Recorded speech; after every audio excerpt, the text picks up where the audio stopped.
9월의 마지막 주에 우리에게 주시는 하나님의 말씀은 사도행전입니다. 오늘 함께 읽을 본문은 사도행전 2장 42절로 47절입니다. 다 찾으신 줄로 믿고 제가 받들어 봉독하겠습니다. 사도행전 2장 42절로 47절입니다. 그들이 사도의 가르침을 받아 서로 교제하고 떡을 떼며 오로지 기도하기를 힘쓰니라. 사람마다 두려워하는데 사도들로 말미암아 기사와 표적이 많이 나타나니 믿는 사람이 다 함께 있어 모든 물건을 서로 통용하고 또 재산과 소유를 팔아 각 사람의 필요를 따라 나눠주며 날마다 마음을 같이하여 성전에 모이기를 힘쓰고 집에서 떡을 떼며 기쁨과 순전한 마음으로 음식을 먹고 하나님을 찬미하며 또 온 백성에게 칭송을 받으니 주께서 구원받는 사람을 날마다 더하게 하시니라. 아멘. 오늘 예배 참석하신 여러분을 축복합니다. 오늘 말씀은 그동안 해왔던 마태, 마가, 누가, 요한복음, 사복음서를 다 마치고 이제 사도행전을 시작하죠. 신약 성경 유일의 역사서이며 복음서와 서신서의 가교 역할을 하는 본서 사도행전은 갈릴리 작은 마을에서 시작된 예수 그리스도의 구원 사역이 어떻게 이스라엘의 수도 예루살렘을 거쳐 당대 온 세계 수도라 할 수 있는 로마에까지 이르게 되었는지, 그리고 나아가서 어떻게 오늘날까지 그 복음의 역사가 지속되고 있는지를 분명하게 보여주고 있습니다. 뿐만 아니라 본서 사도행전은 이 엄청난 역사 이면에 끊임없이 개입하사 이 땅 위에 교회를 세우시고 지금까지도 교회와 성도를 보존하시는 성령님의 강력한 역사를 생생하게 보여주고 있죠. 이런 측면에서 본서는 성령 행전이라 불리기도 합니다. 본문의 말씀을 들어가기 전에 사도행전의 배경을 잠깐 살펴볼까요? 본서 사도행전의 저자는 누가로 보고 있습니다. 그 이유로는 여러 가지가 있지만 그중 두 가지만 보면요. 첫 번째로 본서 수신자가 누가복음의 수신자와 같다는 거죠. 두 번째로 본서에서 자주 사용되는 우리란 표현이 사도 바울과 절친한 동역자로서 바울의 2차 선교 여행 때부터 로마 감옥행까지 줄곧 바울과 동행한 누가를 가리키고 있는 거죠. 이렇게 본다면 누가는 바울과 동행하며 선교 여행한 경험들을 토대로 본서를 집필했을 것입니다. 본서 사도행전은 누가복음을 기록한 뒤 얼마 되지 않아 기록된 것으로 보여집니다.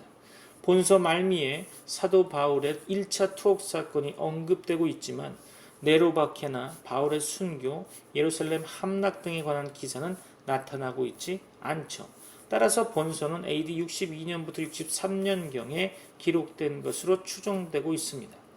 누가는 바울의 로마 감옥행 때 함께 동행하여 바울이 로마 옥중에 있는 동안 기꺼이 또 가까이서 바울을 조력하였습니다.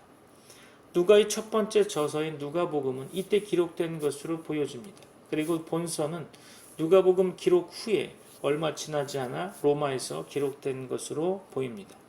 본서는 크게 두 부분으로 나눌 수 있죠. 전반부는 예수 그리스도의 죽음과 부활, 승천 이후 성령 강림으로 예루살렘 교회가 부흥하고 예루살렘에서 박해를 피해 흩어진 성도들이 북방 수리아의 중심 도시 안디옥의 교회를 세우며 여기서 한 걸음 더 나가 이방 교회 안디옥이 최초로 세계의 선교사 바나바와 바울을 파송하기까지의 내용을 담고 있습니다. 사도행전 1장부터 13장까지죠. 이에 비해 후반부는 이들 사도들이 소아시아를 거쳐 유럽의 관문 빌립보를 비롯한 그리스 반도의 중요 도시에 교회를 세우고 마침내는 당시 제국의 수도라 할 수 있는 로마에까지 가서 복음을 전파하는 내용을 담고 있죠. 14장으로부터 28장까지입니다. 그래서 얼핏 보면 본서 사도행전은 마치 베드로나 바울 혹은 다른 사도들의 행적이나 일대기를 기술하는 것처럼 보이기도 합니다. 그러나 본서 사도행전은 사도들의 행적 이면에 성령께서 어떻게 역사하시며 교회를 세우시고 성도들을 보호하시는지를 생생하게 보여주고 있습니다. 그러기에 본서는 사도들의 초점이 맞춰지기보다 오히려 성령의 행적에 초점이 맞춰져 있다고 할 수 있을 것입니다. 성령께서는 지금도 이 땅의 교회를 보호하시며 성도들을 지키고 계십니다. 사도행전을 잘 이해하기 위해서는 세 가지 키워드를 생각해 두셔야 합니다. 첫 번째는 복음이란 단어입니다. 복음의 능력이 잘 나와 있죠. 그렇다면 복음이 뭘까요? 복음이란 좋은 소식, 기쁜 소식이라는 의미를 가지고 있죠. 성경에서는 하나님께서 인간을 구원하기 위해 예수 그리스도를 이 땅에 보내셔서 그분을 통해 주신 기쁨의 소식, 곧 복된 소식을 가리킨다고 할 수 있습니다. 이 복음은 예수 그리스도에 관한 하나님의 약속이며 하나님의 구원하시는 능력이며 새 언약으로서 복음의 내용은 그리스도의 십자가 죽음으로 말미암은 죄사함의 은총과 부활로 말미암은 영생 복락입니다. 이는 인간의 공로에 의한 것이 아니라 전적으로 하나님의 은혜에 의한다는 것을 기억하시기 바랍니다. 이것이야말로 성경 전체의 핵심이요 핵심 메시지인 것이죠. 하나님 나라에 동참하기 위해서는 오직 이 복음을 받아들여야 하고 복음에 순종해야 하며 복음을 확고히 기억해야 하고 또 복음을 마음으로 믿어야 하는 거죠. 그리고 무엇보다 그리스도께서 명하셨듯이 복음을 전파해야 할 것입니다.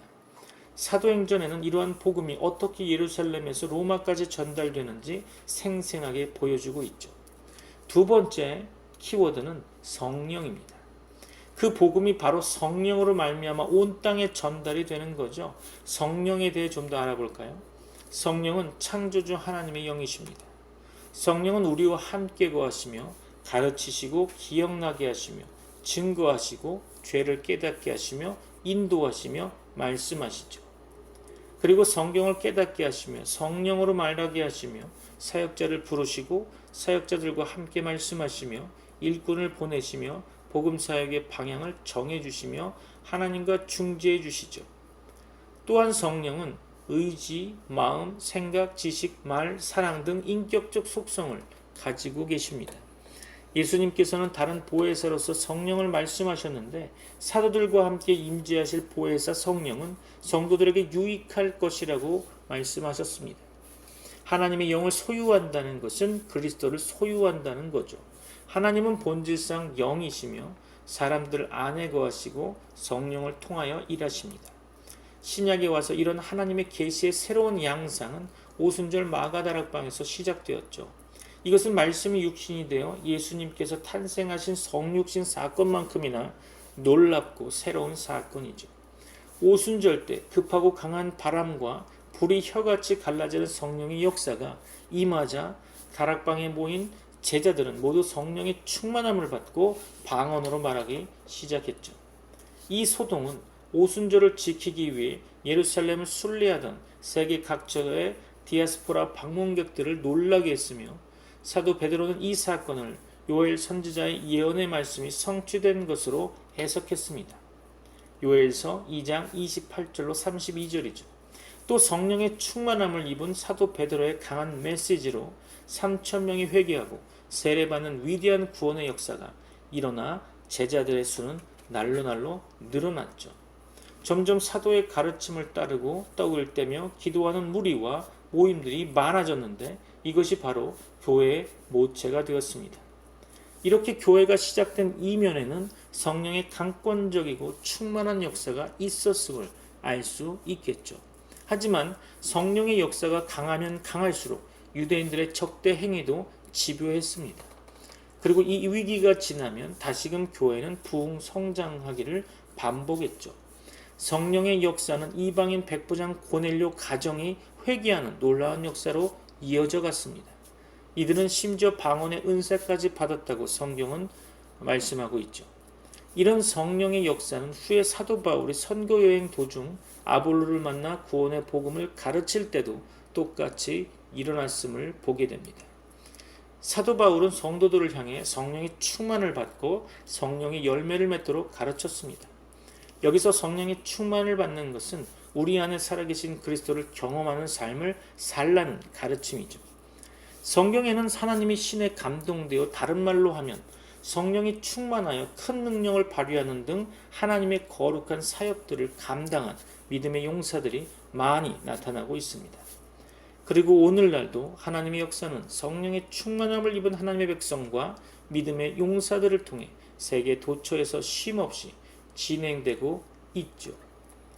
세 번째 사도행전 키워드는 증인입니다. 사도행전은 증인들의 행전이죠.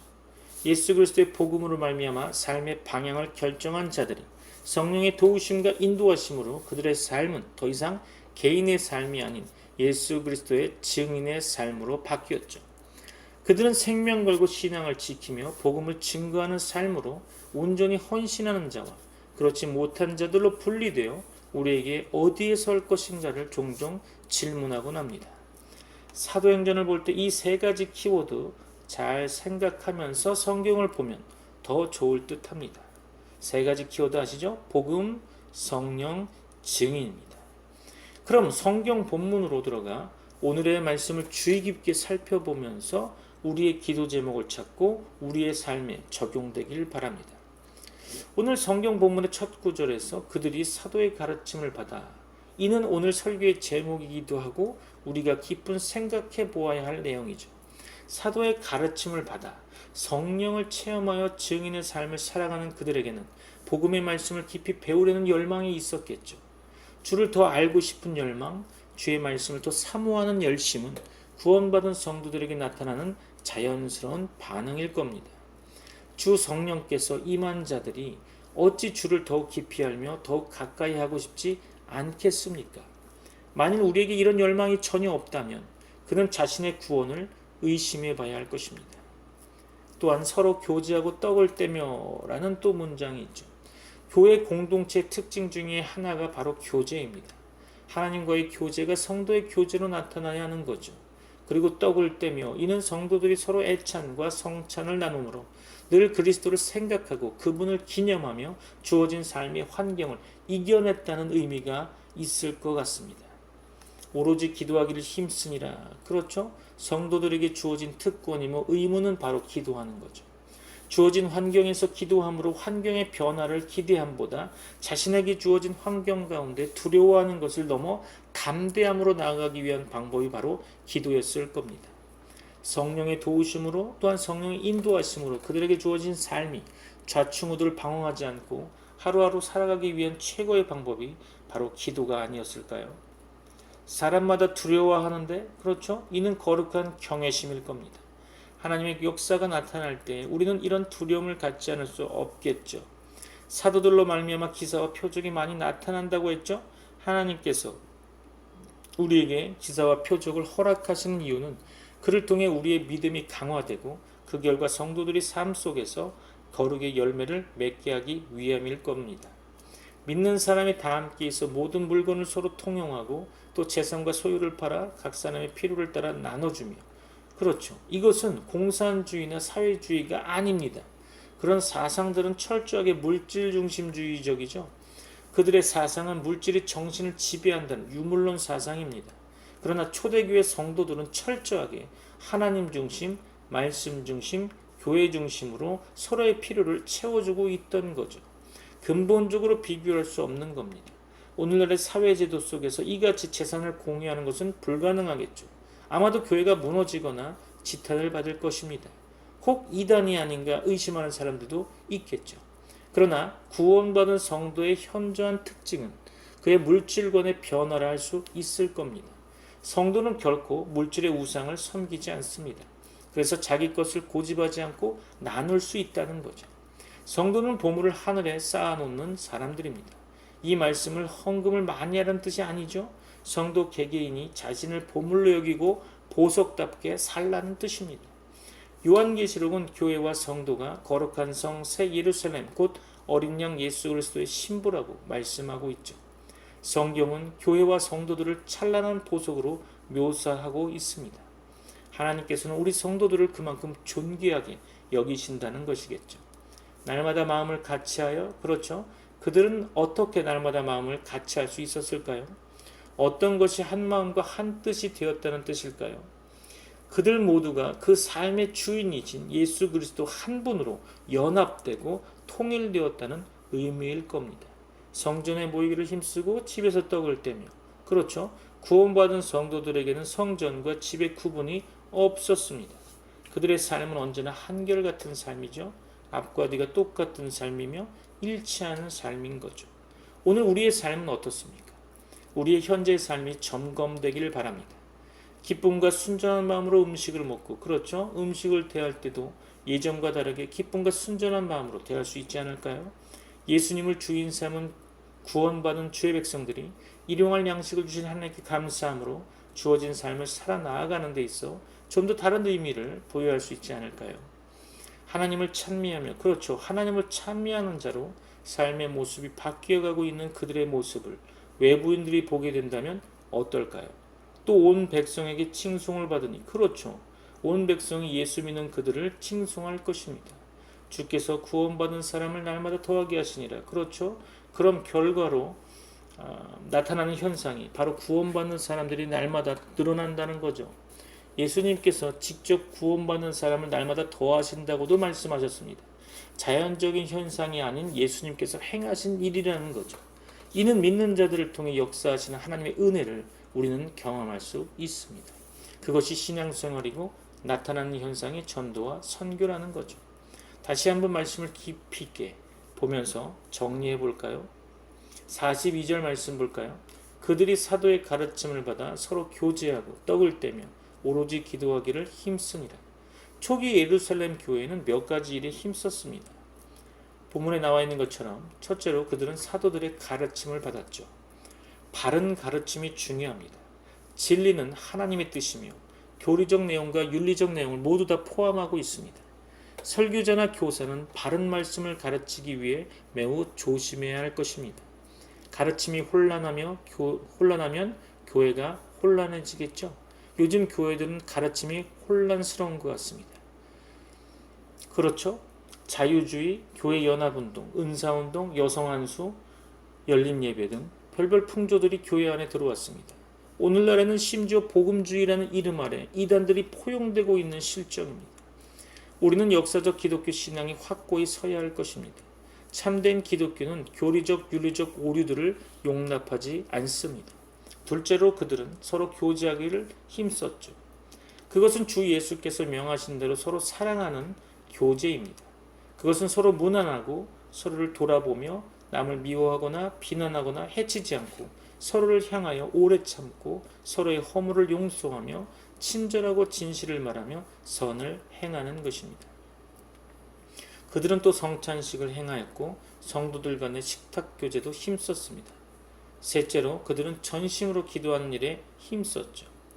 구원 얻은 성도들은 자신의 영적 성장 곧 성화를 위해, 전도와 영혼 구원을 위해, 참된 교회들의 건립을 위해, 또 여러 가지 어려운 문제를 잘 대처해 나가기 위해 기도에 힘써야 할 것입니다. 기도는 신앙생활의 힘의 통로입니다. 43절로 45절 말씀 다시 한번 읽어보겠습니다.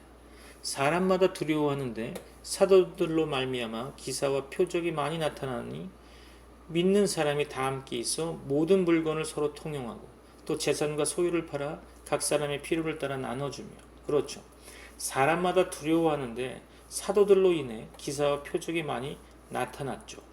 사도들에 대한 사람들의 두려움은 그들의 가르침을 믿고 순종케 함으로써 자신들의 구원과 성화에 이르게 하는 유익한 두려움이었던 거죠. 사도들이 행한 기적들은 그들이 전하는 복음이 하나님의 진리임을 확증하게 됩니다. 하나님께서는 기적들을 통해 구원의 진리들을 확증하셨죠. 기독교는 기적들로 확증된 종교라 할 수 있겠습니다. 믿는 사람들은 다 함께 있어 모든 물건을 함께 사용했죠. 다 함께 있어 라는 말은 초기 예루살렘 교회 교인들이 한 장소에 모여 하나님께 예배드리고 서로 교제했음을 유추해 볼 수 있습니다. 그것은 정상적 교회의 모습이었죠. 또 그들의 교제는 물건들을 함께 사용하는 행위로 나타났죠. 그들은 자신의 물건들을 공동 소유로 생각하고 사용하도록 내어놓았습니다.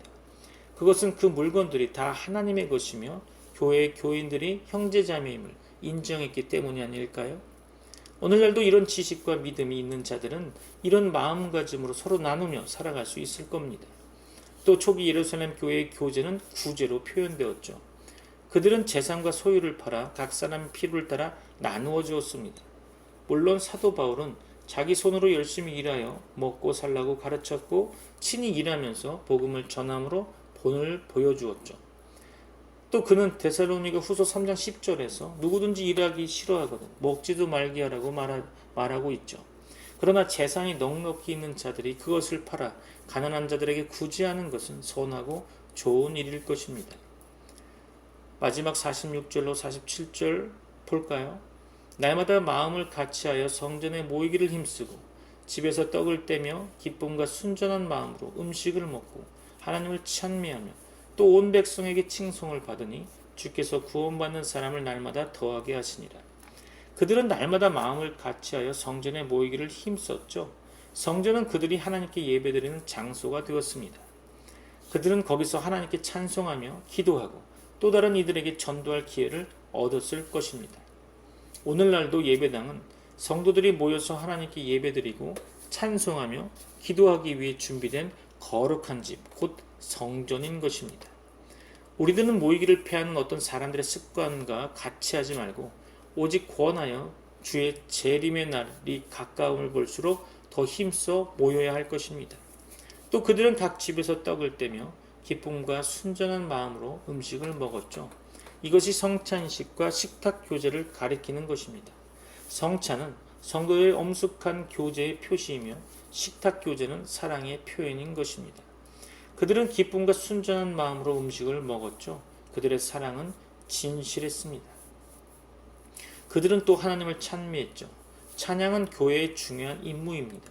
하나님께서는 우리로 하여금 하나님을 찬송하게 하시려고 우리를 창조하셨습니다. 이사야 43장 21절이죠. 하나님께서 우리를 구원하신 궁극적 목적도 하나님의 영광을 찬미케 하려 하심이었습니다. 교회는 하나님을 찬송하는 무리들의 모임입니다. 찬송은 성도의 마땅한 의무죠. 그들은 또 온 백성에게 칭송을 받았습니다. 그것은 하나님의 자녀들의 정상적인 모습인 것입니다. 그들이 죄를 지으면 주위 사람들은 그들과 그들의 하나님을 욕할 것입니다. 그러나 그들이 경건하게 살고 서로 사랑하며 구제를 힘쓰면 주위 사람들은 그들을 칭찬하고 또 그들의 하나님을 칭송할 것입니다. 신자는 가족들과 이웃들에게 인정을 받아야 합니다. 주께서는 구원받는 사람을 날마다 그 교회에 더하게 하셨습니다. 그들이 얼마나 열심히 전도했는지는 본문에 나타나 있지 않습니다. 물론 그들은 기회 있는 대로 전도했을 것입니다. 그러나 본문은 그것보다 성도들의 행실의 본을 강조한 것 같습니다. 그 결과 주께서는 날마다 그 교회에 구원 얻는 자들을 더하게 하셨죠. 구원은 하나님의 은혜의 사역입니다. 그는 우리의 말과 행실을 통해 다른 이들을 구원하십니다. 전통 사본에 의하면 본절에서 사도행전으로는 처음으로 교회라는 말이 사용되었습니다. 교회는 어떤 인간적 조직이나 외형적 건물이 아니고 믿는 이들의 모임인 거죠. 구원 얻은 성도들이 중요합니다. 성도들이 모여 하나님께 예배드리고 성경을 가르치고 배우며 순종하며 서로 교제하는 곳에 교회가 있는 것입니다. 두세 사람이 모여 주의 이름을 신실히 부르는 곳에 교회가 있습니다. 교회는 성도들의 모임입니다. 또 바른 말씀의 교훈이 있고 그 교훈을 믿고 실천함이 있는 곳에 참된 교회가 있는 것입니다. 말씀을 마무리할까요? 이제 좀 정리해 보겠습니다. 초기 예루살렘 교회는 후대 교회의 본이 되죠. 첫째로 그들은 사도들을 통해 바른 말씀의 교훈을 받았습니다. 우리는 날마다 개인적으로 성경을 읽고 모일 때마다 성경적 설교와 교훈 듣기를 사모해야 할 것입니다. 둘째로 그들은 서로 교제했죠. 그들은 성전에 모이기를 힘썼고 또 각 집에서 모여 성찬을 나누었고 식탁 교제도 했으며 모든 물건을 함께 사용했고 어려운 교우들을 구제했습니다. 오늘날 우리도 서로 교제하며 병든 교우들을 방문하여 궁핍한 교우들을 돌아보며 구제해야 할 것입니다. 셋째로 그들은 기도하기를 힘썼죠. 기도는 하나님과 교통하는 일입니다. 우리가 성화하는 길은 기도이며 우리가 하나님과 동행하며 전도할 힘을 얻는 길도 기도뿐입니다. 오늘날 우리는 모여 기도하기를 힘써야 할 것입니다. 마지막 넷째로 그들은 하나님을 찬송하기를 힘썼죠. 우리가 구원 얻은 것은 오직 하나님의 은혜입니다. 그러므로 우리는 날마다 하나님을 찬송해야 할 것입니다. 여러분에게 하나님의 은혜가 가득 넘치기를 축원합니다. 기도하겠습니다. 이제는 우리 주 예수 그리스도의 은혜와 하나님의 사랑과 성령님의 교통하심이 오늘 말씀을 통해 사도행전적 교회의 모습을 알고 그 교회의 삶을 살아가기 위해 도전받고 실천하기로 다짐하는 주의 백성들에게 이제부터 영원까지 함께 있을지어다. 아멘.